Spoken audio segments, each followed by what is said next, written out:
Hello and welcome to the Classical Guitar Corner show, the CGC show. My name is Simon Powis. Thank you very much for joining us again.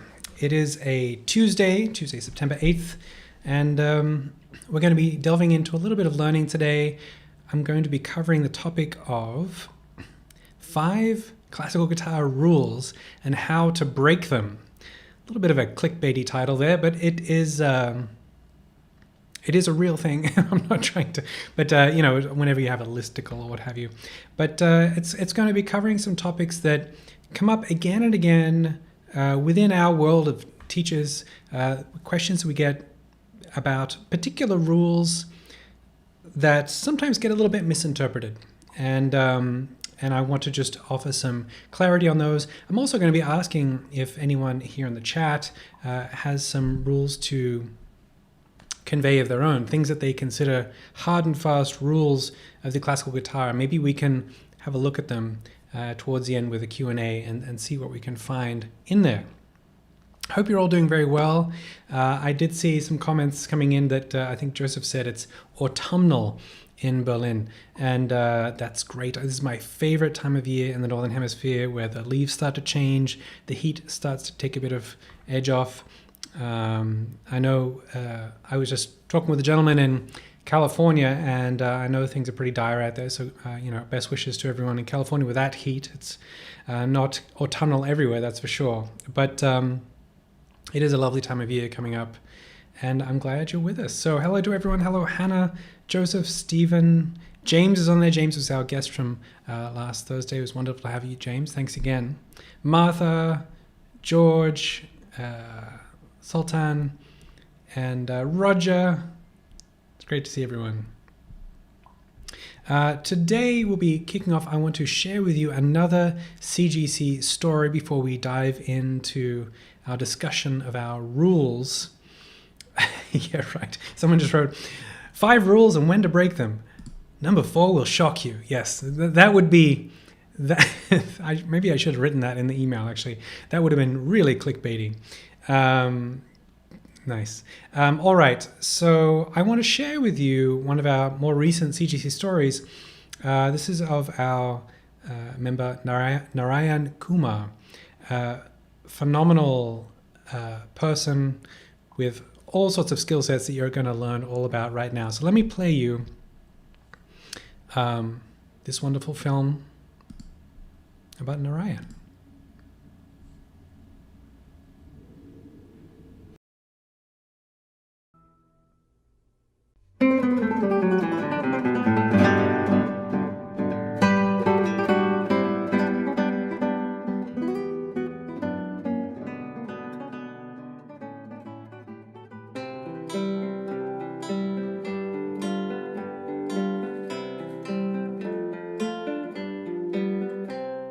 In the 2 years that Narayan Kumar has been a member at Classical Guitar Corner Academy, he has submitted and passed 3 grade exams, participated in pretty much every aspect of the community life of the Academy, and has become an active and vital member of the forum, including hosting threads for our Composer of the Month.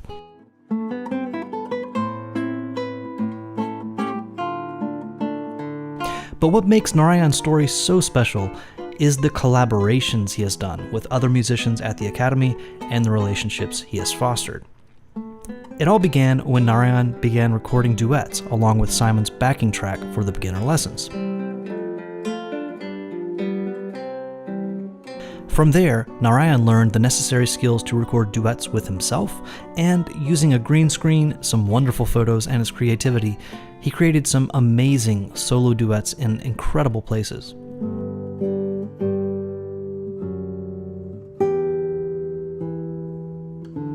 These spectacular videos began to draw attention from other members, and out of the blue appeared Duju, a wonderful collaboration between Narayan and Academy member Mark Cohen playing duets together. Mark and Narayan were soon to appear on the CGC Academy Members podcast with fellow Academy member Roger Ramirez. Soon, Duju began to add other members, performing trios and even quartets. What is even more incredible is that Narayan and Mark have made all these wonderful collaborations across continents and oceans, Mark from Cleveland and Narayan from Mumbai. They had planned to make their first in-person meeting at the 2020 Classical Guitar Corner Summer School, something the whole CGC community was looking forward to, but unfortunately, we had to cancel the event and they were unable to meet. We hope Duju will be able to finally meet in person in the near future. But in the meantime, Narayan's amazing work ethic and collaborations with other musicians in the community have continued to greatly enrich the whole Academy and to provide inspiration to us all.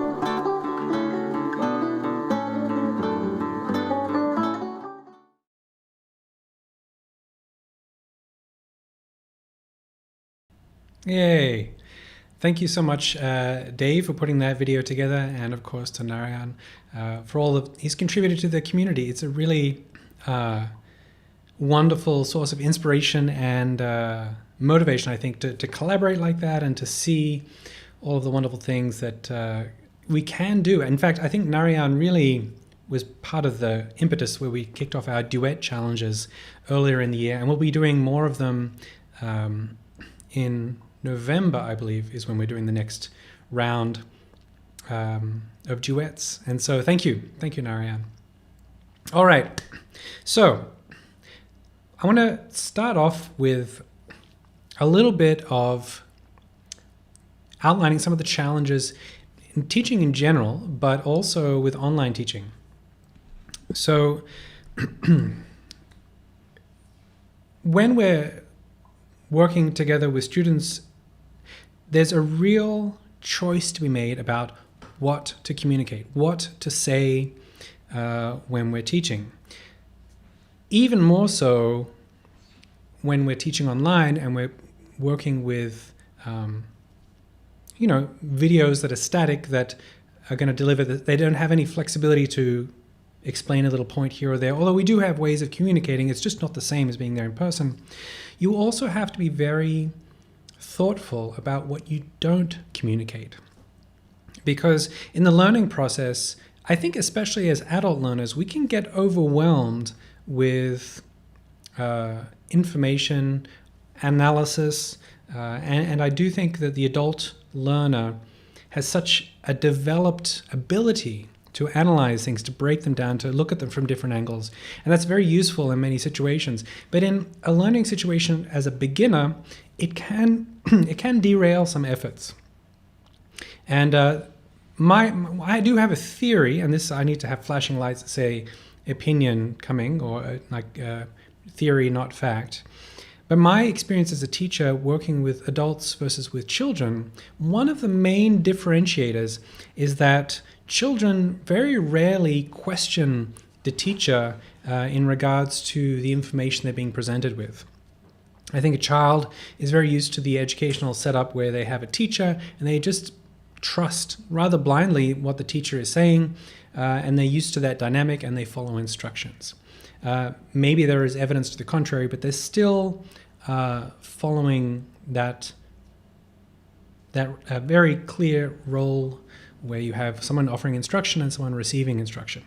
With adults, however, I think there's a lot more critical thinking when it comes to the information received. So there's far less blind acceptance of information, often a large information gathering process where we might consult other teachers, we might look at performers for other examples, and even with the information given, whether it be text or video, what have we might pass through it and really break it down, even to dissecting the language that's there, the information that's there, and in the case of classical guitar education, the synthesis of multimedia material and what's being said or written. So that leads us to quite a number of situations where we can perceive a set of rules that are introduced to us in the beginning stages of learning. And then we can get very confused as learners as to why we can identify so many exceptions to these rules, so many seeming contradictions, almost verging sometimes on the teacher appearing hypocritical.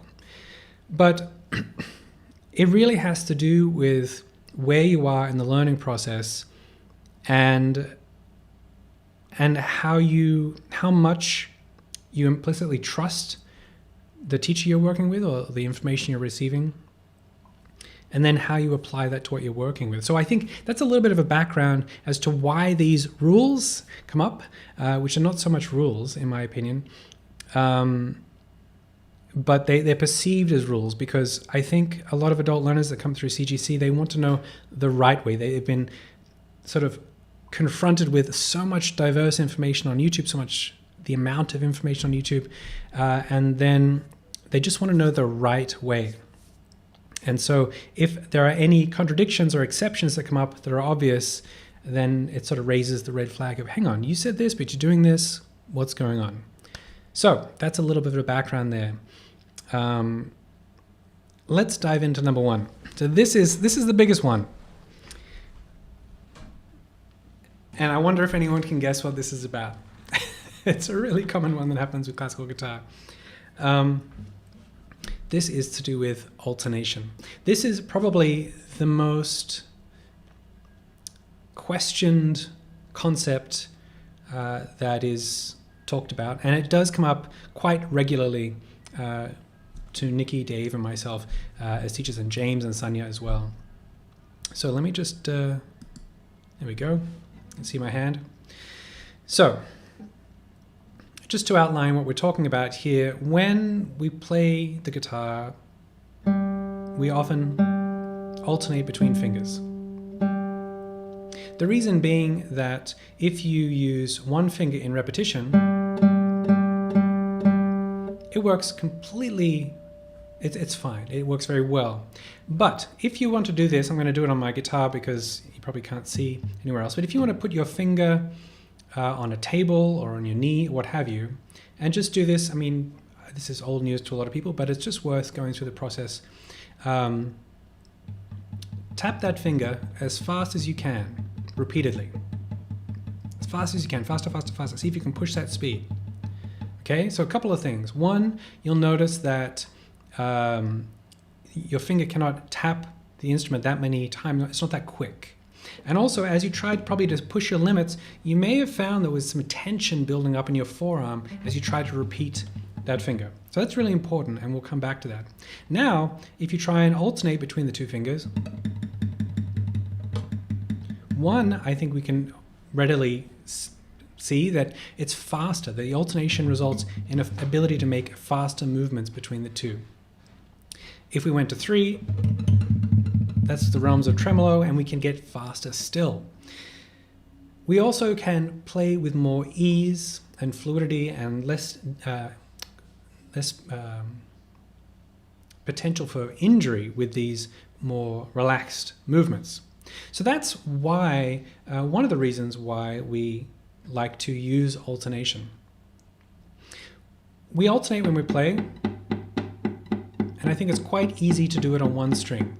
The problem usually arises when we start crossing strings, because if you play IM on the second string and then cross, but you're crossing with your I to the third string, the cross is actually quite easy because the finger's nice and close to that third string. It falls within the shape of the hand as we're playing the right hand position.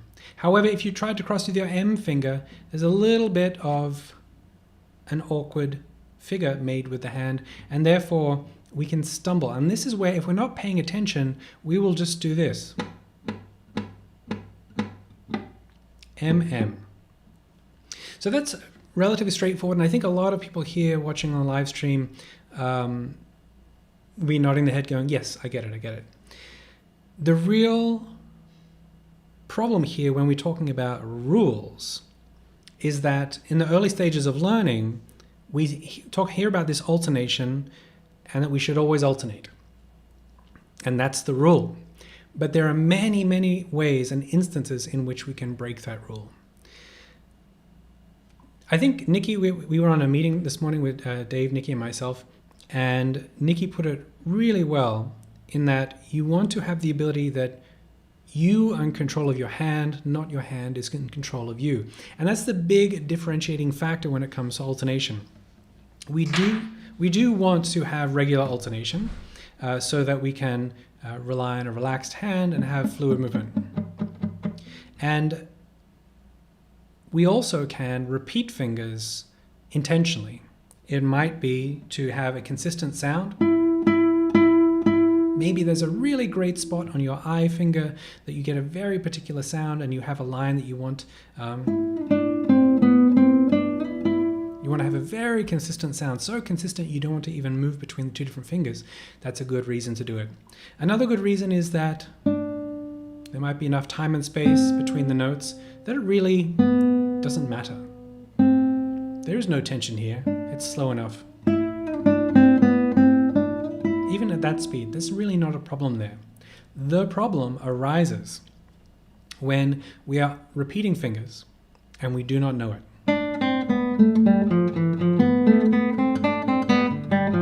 Right? I worked with a woman on the weekend on a coaching call, and she was playing a piece really well. It was Carcassi's Etude No. 1, and she was playing it at speed, fluidly, musically, but to look at her right hand,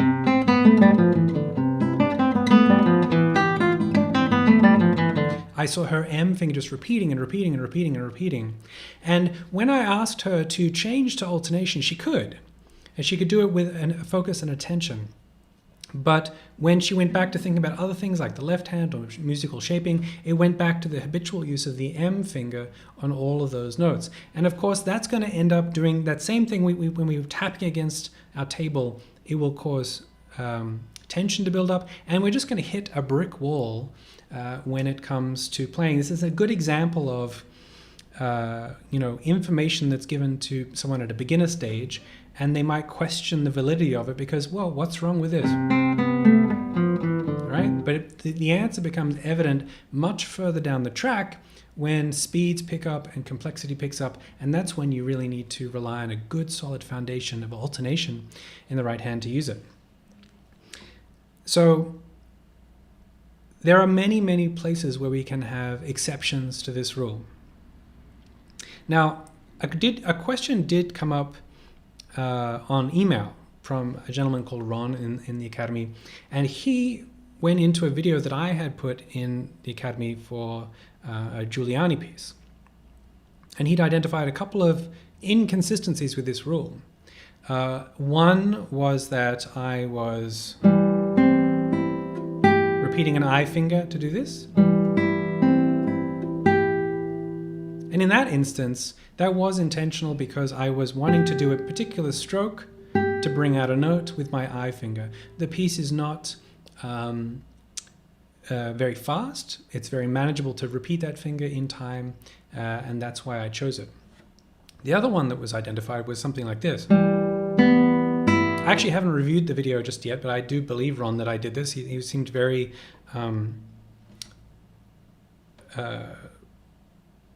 well, I trust him. He seemed very like he'd done thorough research there. So I must have repeated my finger 3 times.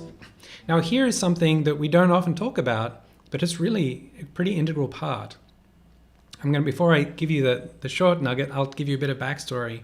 When I was a student, I think one of the reasons I have become a teacher, I think I've become a good teacher, is because I had a lot of misguided education when I first started classical guitar. I came from electric guitar, which is one thing, but also my early classical guitar teachers weren't, they didn't have much of a system or an approach, and I had to kind of work things out myself a lot. One of the things that I did is I played everything, M-A, which is valid and it works, and that's why these teachers didn't throw me off my course. But it's something that I did eventually run up against problems because A and M don't have the same tonal world or consistency as I and M, and it was something that at a certain point I had to decide, you know what, I'm going to go back and reform my whole hand and make my hand based on this more standard use of I and M. One little remnant of that is my ability to do kind of a cool A and M raschiato. Great. But that's an example of having to rework something that I went off down a path. Another example of that is I used to repeat fingers all the time. And I'm talking at a stage where I was just before going to university to do my undergraduate. And so I had to have this identified by a really great teacher in Canberra. And it's the worst feeling, right? It's the worst feeling to have that identified. You're unaware of it. You think, oh, great, I've established my foundation of technique and I can move on. But they said, no, you really need to undo everything, go back to basics and fix this up so that you have alternation as your sort of default movement. All of that is to say that something else we have to take into factor is that we're dealing with humans here, whether it be on the student side or the teacher side. And in that video, which we're going to replace because it's a fair point to say this is a demonstration video of a piece and you've got something that's kind of contradictory. So we'll take that out and replace it with one that has better alternation. But the point is that that's just human error. That's my old, remember how I've said so many times it takes such a struggle to redo old habits. That was my old, it just crept in there, a repeated M finger. And so Ron was looking at that and saying, there's got to be a reason that you've chosen this fingering, and he wanted to understand the reasoning for this. And unfortunately, there's not any in-depth thing there. That it's rather, that was just my mistake. And if you ever look at other players, the greatest players, you are going to find examples of these exceptions to rules, and you're going to find them doing things that like, oh, that breaks a rule, or that's different. Some of it is by choice. Some of it is because once you reach the heights of technique, you can have a lot of liberty, actually. And some of it is just because none of us are perfect. And things, as much as we try with our technique to refine it and get it consistent, things tend to creep in. So that was the case in that instance. But I do think, Ron, it was a great point to identify that because I don't want people to be unclear about what we're talking about. When it comes to how we use alternation in general, I like to use the analogy of walking. And walking's nice because we have two legs that walk like that. And in our modus operandi, normally, we walk in a very regular way. However, sometimes we creep, and sometimes we skip, and sometimes we hop. And a little while ago, the CGC team went on a hike, and sometimes we scramble over rocks, and that walking looks different again. So there are going to be many, many instances where there are exceptions to the rule here. But coming back to Nikki's summation of it, you want to develop this ability, this rule, this early ability of alternation so that you are in control of your hand's movements, not that your hand is in control of yours. That's the real crux of the alternation rule. You want to stay away from tension. You want to be free and as fluid as possible so the music can come out. And then eventually, you won't have to think about what your hands are doing. Yes, just like in my video, you might find some inconsistency here or there, but give yourself a break, give everyone a break, and allow those things to happen. And maybe if it becomes a bit too common, maybe then address it and keep going back. But, don't get too obsessed with being super fastidious about alternation every single time. So I hope, I'm sure I'll be talking about this again and again because it does come up regularly. But I just wanted to address that as the first and foremost topic of alternation as one of these rules that is something that's taught in the early stages. It's very much, there's a good reason it's taught in the early stages. But as you get more advanced, you actually find a lot more liberties in there, you find many more exceptions. And then, of course, there's human error. So I'll leave it at that.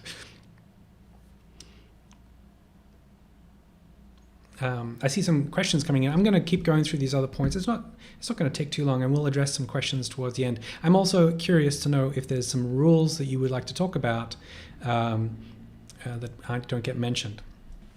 All right, another one, rule number two. Number 4 will surprise you. Rule number 2 is a bit more of a simpler one to talk about. We don't really need this video. It's about your left hand finger placement. and that is to play on the tips of your fingers. This is a good example, once again, of something that might be written in a guitar method, and it just says, play on the tips of your fingers, not on the pads, right? This, again, has many examples of where you can break this rule. It's a good idea to play on the tips of your fingers. Consistency of placement, accuracy of placement, the ability to play adjacent strings without the finger touching it. However, sometimes you actually do want to collapse the finger just slightly because it allows you to control the resonance of the strings. So in one instance, it might be that, here's a good example. We want to play these notes, which go from the 5th, 4th, 3rd, and 2nd. Maybe it will be useful to have my right hand here. But we don't want to play the top string, right? Let's say we're doing a strum. Now, one way to control the resonance there is actually to place your A finger on the first string and bring your thumb across, and then it can actually rest on the first string. And this gives you extra security and assurance that that won't sound like great for the end of a, right? Another way, though, if we're talking about our left-hand finger placement, is actually to collapse. This first finger is just collapsing a little bit. I'm touching on purpose the first string, and then I can do this. Once again, hope I'm not peaking the sound too much. Once again, we get that same control of the sound, but we're not going to get that first string. My thumb will actually hit it, but there won't be any sound. Similarly, if we have a really beautiful melody,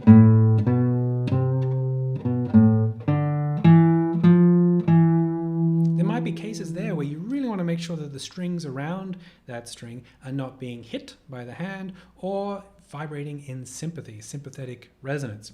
So, very much so, I am not arching, especially on these bass strings. We don't have to always arch to the very tip of the finger. At the moment, my fingers are actually touching the 5th string.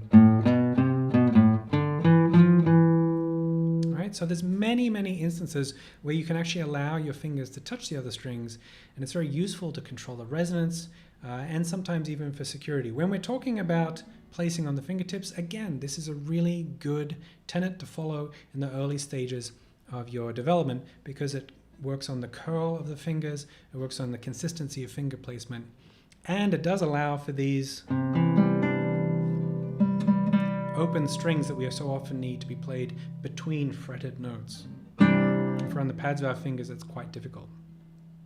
That is partly also the reason we bring the thumb to the back of the fingerboard as opposed to around the top, because we have the thumb over. That usually means if you have regular size, medium size hands, I'll say, maybe larger hands can get away with this more easily, but it means that you tend to collapse the angle of the fingers, and that tends to flatten them out like that. So there you go, bonus rule on how to break it.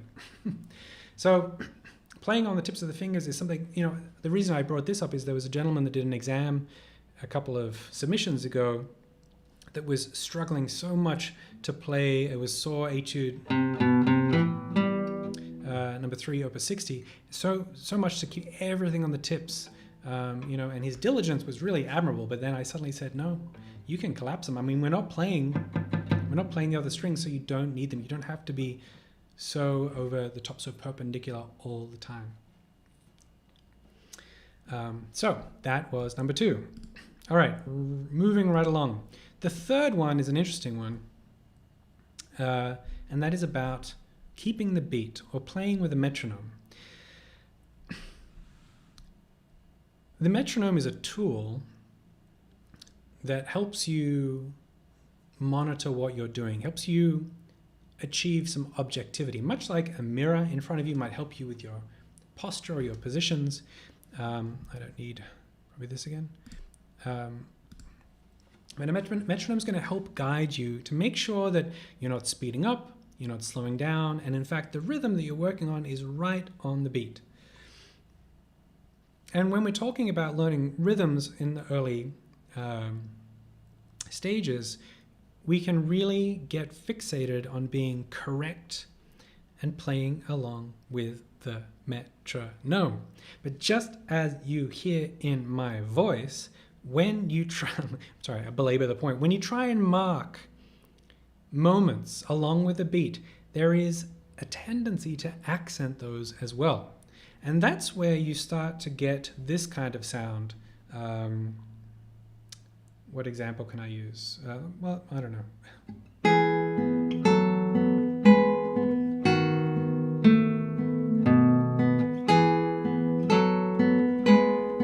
Right? So that comes from really being very diligent with the metronome. Another good example is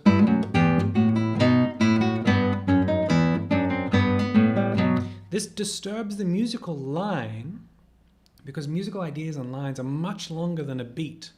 And if you mark every single beat, it divides that up. It sort of distorts it so that we can't hear the actual musical line that's behind there. I was actually thinking today when I was thinking about talking about all of this, what people really mean when they talk about mechanical playing and musical playing. Because the musical playing, I think, has a lot to do with not over accenting things and having dynamic shifts and temporal shifts, tempo changes, so that these ideas translate to us through this tradition of Western music that we are familiar with. There's a whole nother discussion about the universality of music. I think a lot of it is coded into us through culture, and so you might not resonate so much with music from Southeast Asia or from East Africa, but Western classical music and Western music in general has a certain language that we are conditioned to, and to be musical often has to do with putting phrases and ideas together and not splitting them up. So I think that's a little bit about where we talk about being mechanical, is where we really accent things and divide them up. Things can still be in time, but more musical. So it doesn't mean that musical always has to be free and out of time. It's not that at all. It's really got to do with a lot of these accents and how the notes relate to one another. That talks about the musicality versus being mechanical. So I would suggest when we're talking about a rule about playing in time, don't misinterpret it that if you lock in with a metronome, like you're locking into a math grid, that is not the goal. Although it can feel like an achievable goal, which is so desirable in the world of music because there's so many things that are very meta and very unattainable. There's not standardized goals. So whenever we get standardized things like exams or competitions or tempos, it feels good because we can actually achieve them, but it's not really the rule there is being misinterpreted. We do want to play in time. We want to play the rhythms correctly. However, the metronome can sometimes distort that, and we can get really fixated on lining up with that metronome. The other thing is that once you get comfortable playing in time, we develop a certain elasticity with rhythm as it pertains to the tempo and the pulse in general, which can speed up and slow down. We often call this rubato.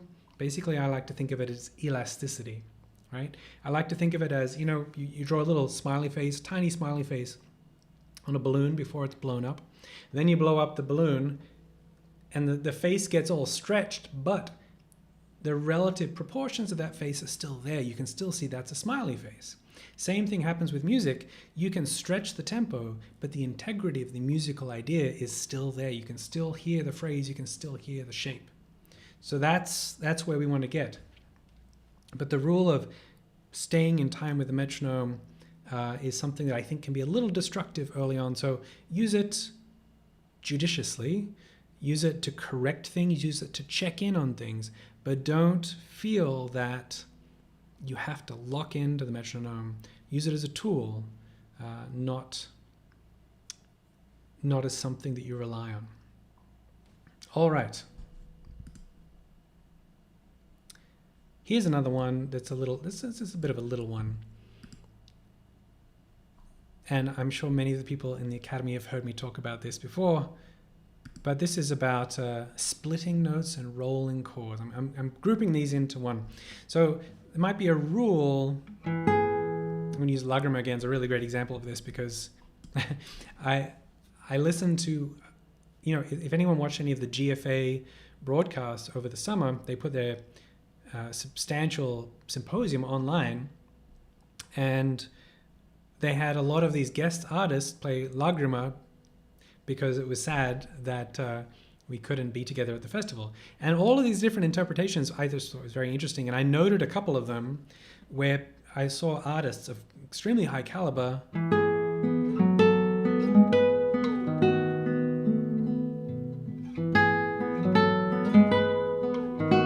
this is what I call splitting notes. It's written like this, but splitting it sounds like this. It involves usually the thumb playing early and then a finger playing late. Right? Similarly, if we have a block chord, that's how it's written, that the notes are played at the same time. But often, we will roll those chords. One, because it's easy. It makes it a little easier. Like it's, you don't have to have your hand there in position so quickly. You just need the thumb to start. It feels good. It sounds good, right? Both of these sound very nice. So often, there's a rule that comes up that don't split notes. So if you're playing Lagrima, I'd be sort of saying, maybe try not to split the notes. But there are many instances where you do want to split the notes. And in my opinion, they are for expressive purposes. I liken splitting notes and rolling chords to ornaments.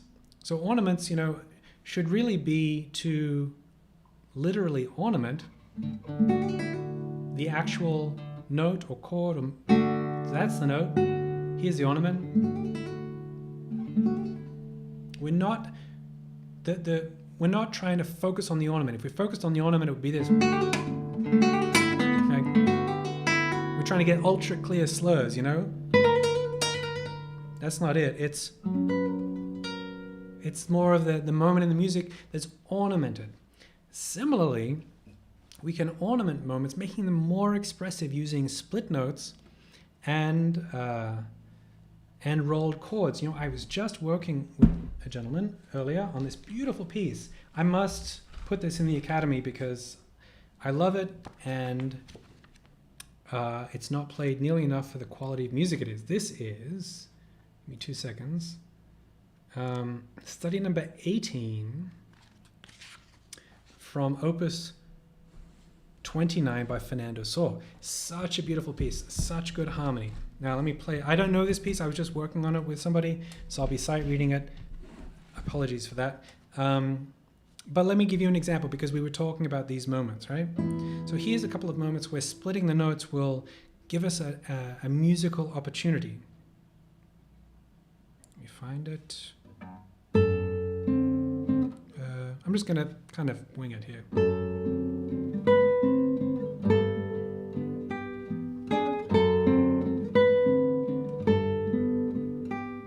Right? The idea here is we've got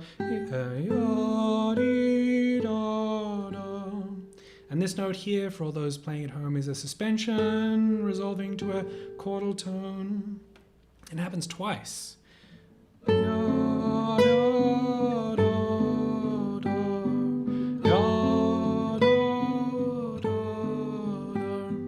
Now, the fact that it happens twice, I think, for me, opens up the possibility to do something a little different on the second time. And we have that suspension in there. So to enhance that suspension musically, to make it a little bit more special, that's when I would suggest to split a note. Here we go.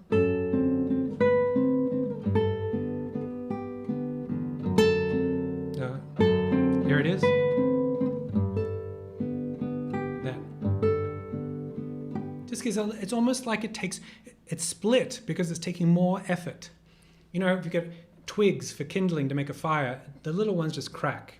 But if you have a little bit of a bigger one, it'll split because it's stronger, it takes up more effort. So we're getting...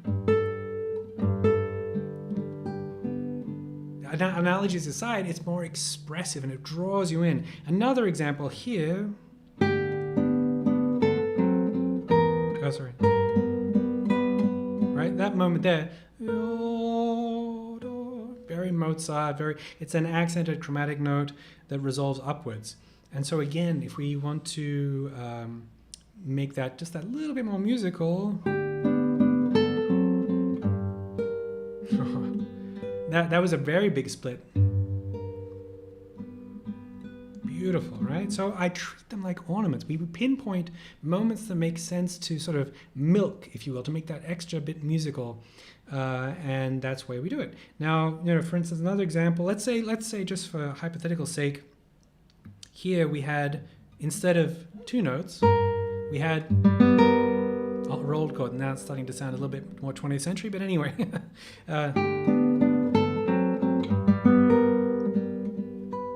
That's the roll.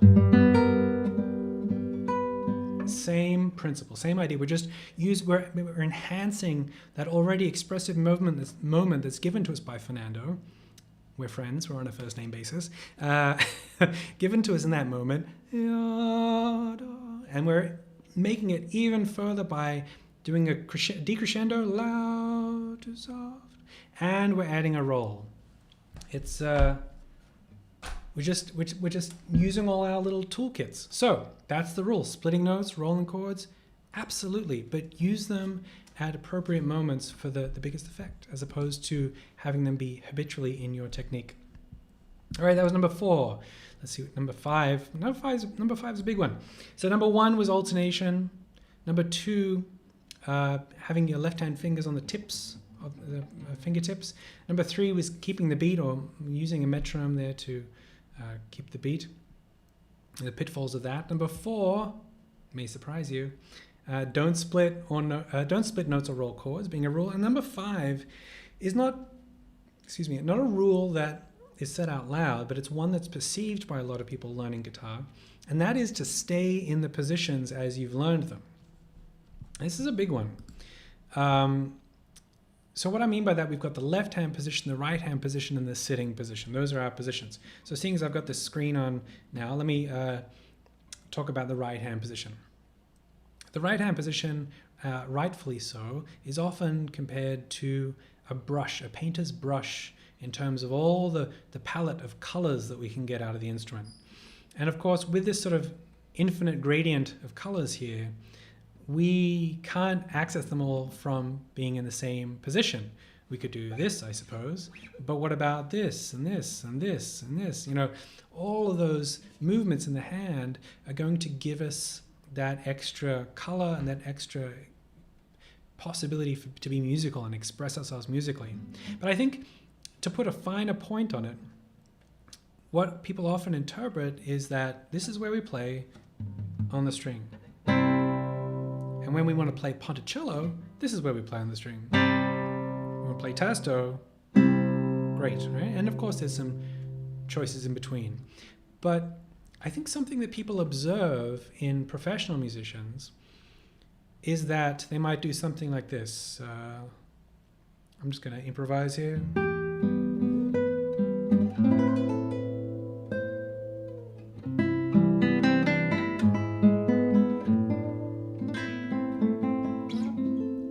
I'm moving all up and down the strings here, and I'm getting all sorts of different sounds, and it's shaping the music.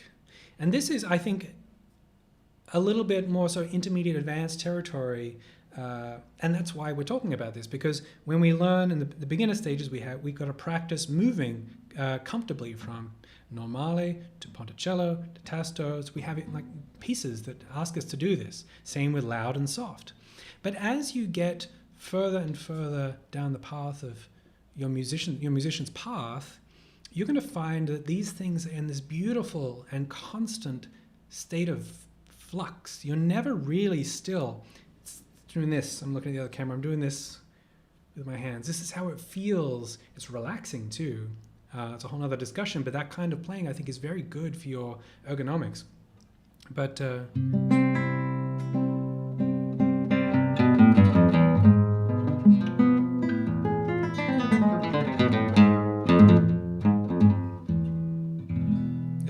movement in there, and then what's happening is you're translating your music from inside you. You are the first instrument. You're translating it fluidly and effortlessly through the instrument, And you're not thinking this position, that position, collapse the hand, rest stroke, free stroke, top stroke. You're not thinking about those things. These things are happening in a very fluid way because you're trying to express something and you're so familiar and comfortable with these right hand positions and changes that it comes out as music. That's why you'll often observe players moving all around and it's like, hang on, is that passage in Ponticello or Tasto, or they collapse their wrist? The key, and this is the key to all of these position changes, is that you want to have a good standard position that you can come back to in a default way, in a habitual way, that will give you good ergonomics, good arch of the wrist, good movement on the strings, good sound. And all of these movements are acceptable. And all sorts of bizarre things are acceptable, like, shimmer chords. But you do want to return to your core position that you've developed and worked on, that gives you that stability of not only sound and musical expression, but also of physical alignment. Left hand, same thing. I think people get caught up a little bit more on left hand than right hand in terms of these positions. Rules that come up early, being square to the fingerboard, and again, the fingers on the tips. But what about this? You might see me doing this on a video and be like, oh, Simon, your elbow's out, your wrist isn't, it's way away from the fret, and you're all the way here. Yeah, because that's how I'm going to get this kind of gooey vibrato over this whole, dominant 9 chord. But yeah, I will come back to this. And this position is developed as our standard classical position because it allows really good access with the 4th finger that becomes equally valuable as the other fingers, and a lot of independence of fingers for polyphonic music and whatnot. But there is a whole world of rotation and exceptions, and even this good old Chord Sadage, Chord Sadage, or the Bach 995 Sarabande. Sometimes even people do this like a cello player. All these kind of movements and exceptions that happen, and they become more useful and fluid as you develop. Lastly, with the sitting position, I think I've definitely said this a number of times, we can have many, many permutations away from our standard sitting position, which we sort of talk about, where it's like no more complicated than sort of sitting at attention in class, not hyperextending, not crouching over. Can we do this? Get harmonics? Can we do this? Can we do this? Can we lift our leg as we're playing? And yeah, we can do all of that.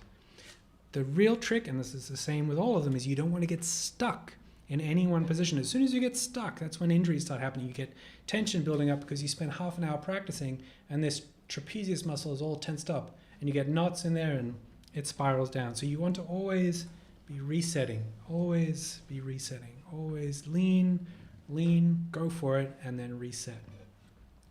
So this is the 5th rule, is about these positions. We learn standard left hand position, standard right hand position, standard sitting position. Yes, and we do want to learn those very thoroughly to establish a foundation. And upon that boring brick-like foundation, we can build our cathedrals with all the ornaments and gargoyles and filigrane lines that we might want on there. But the foundation is there, and we always come back to it because that's what holds everything else up. So those are the 5 points. I hope they may have been old news to some of you. Hopefully they were interesting, or it's interesting to think about just how we think about playing and some of the rules and the exceptions to it. We do have a little bit more time. I'd be very interested, and maybe if you've already typed a question, please retype it. But I also haven't seen a chat for a while. I wonder if I've lost the chat. But please do let me know about any of the other rules that you think about. I think I saw Matthew talk about violin position. I wonder if we've lost. I haven't seen anyone chat. It was so chatty. And now I haven't seen anyone chat for a while. But I believe we're still live. Computer says yes. I'm just reading back some of the comments here.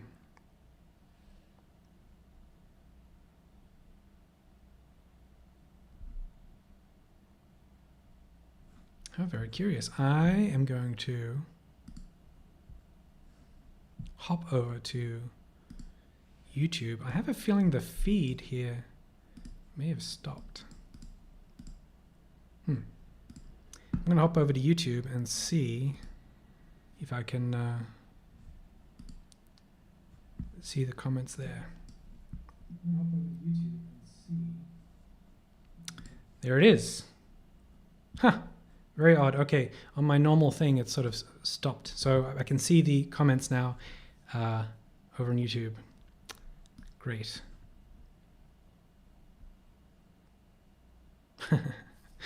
John Caesar said he just joined as when I summarized the 5 points.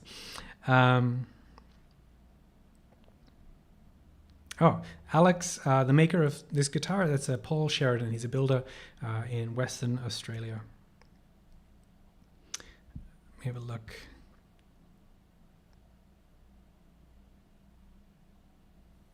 Rich asked about correct left-hand fingering. Can you explain that a bit more, Rich? I guess rules about left-hand fingering. Yeah.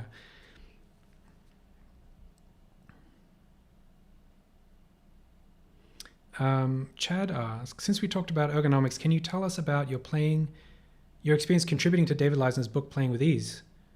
Well, my contribution was very basic, and that was photographing David.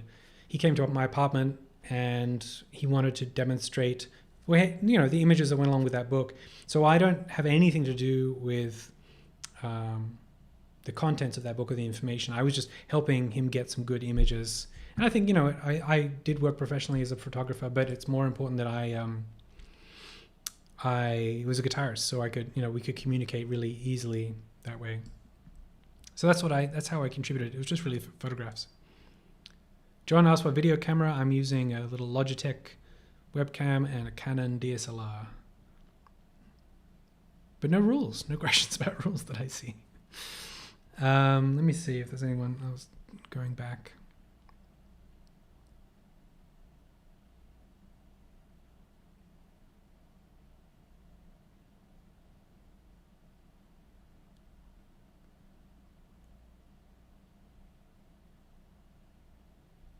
I feel like there's been some stuff going on in the chat that I don't.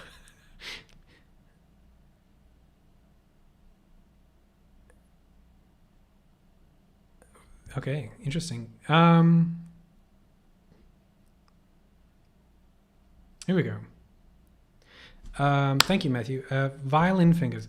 So my lingering first position issue, is this a problem for most people, or do you have to get as vertical as possible? Tends to correct itself further up the fretboard. Okay. So what Matthew's talking about here is, it's a term that I don't know if I came up with it, but I use it a fair bit. It's this idea of the collapsing the fingers here, which is often what you see when you play a violin, right? Notice particularly the fourth finger there. It's straight. And if you do collapse your hand to the left and that fourth finger straight, one, there's no strength there. And it's very hard. You sort of can flap it, but you can't be very dexterous with it.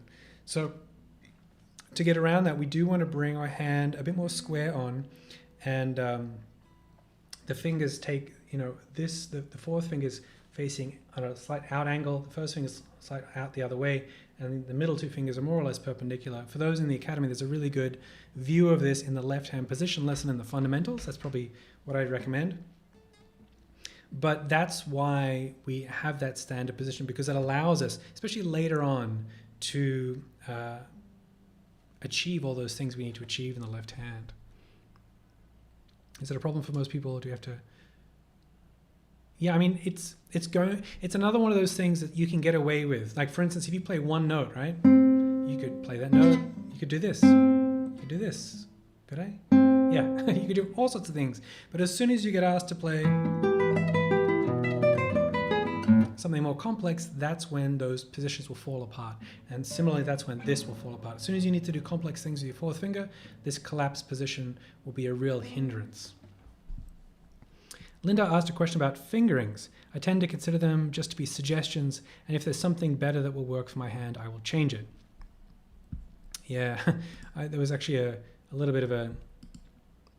There's also a whole nother discussion about how much fingering you include into a publication, right hand, left hand.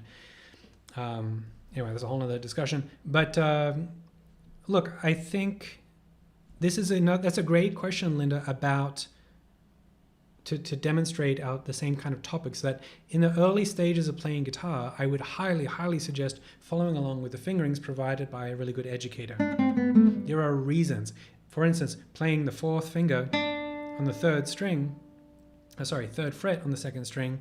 The reason I use that in my early grade repertoire is that if you play the third finger, has a tendency for people to do this. If you play that note there, this is what beginners tend to do. They come back with their fourth finger into their hand because it's not needed. In fact, if first position music, you can really get away with a lot of it without using that fourth finger. But if you do use the fourth finger, it offers a much more conducive hand position to what we're looking for that will take you much further down your journey.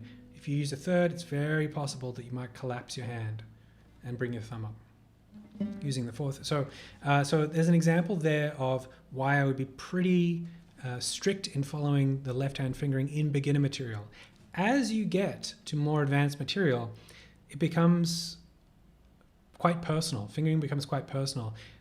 For instance, you'll come across editions for people that can play certain things. People like Carlos Barbosa Lima, a phenomenal Brazilian guitarist, has elastic hands. They're amazing. They're so stretchy, and so his fingerings take advantage of that. But we don't all have those hands, and so therefore that might be an instance where you might have to refinger some things to suit your either musical choices and or technical facility. So yes, I would say the more that you go towards the advanced end of the spectrum, the more you're going to be adapting fingerings to your liking.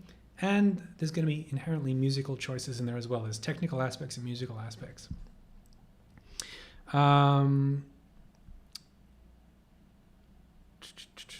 Just lost things.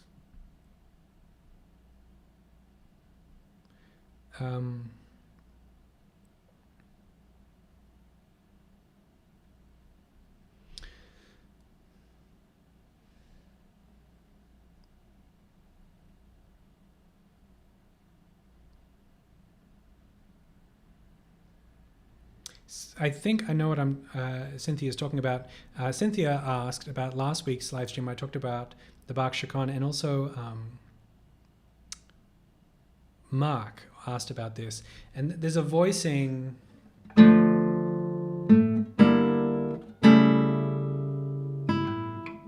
It's this. That's the violin voicing, right? And I played it like this, because it's safer and easier. But if you be true to the score, and you can do it on guitar, perfect example of where the left hand goes out of position. So it's D, F, A, F. So that's how I play it, Cynthia, with quite a stretch.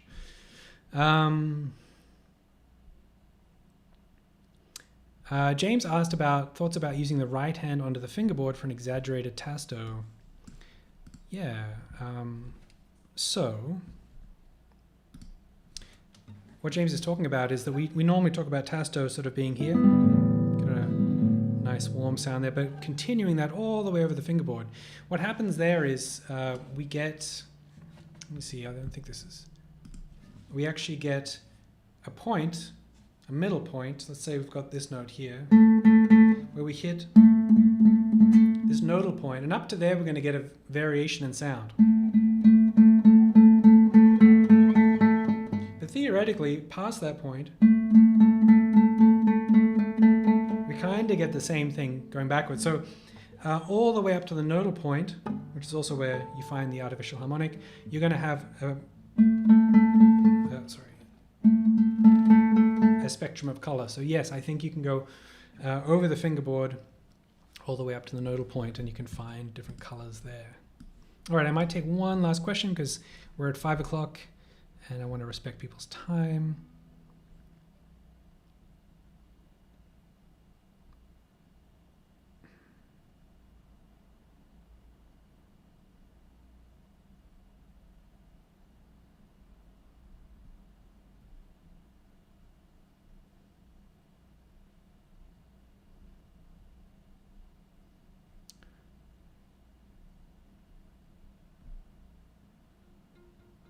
Someone has said that I keep skipping questions. I will have to admit sometimes it's a bit of a juggling act that to read through things without having massive silences to the screen. I don't want to.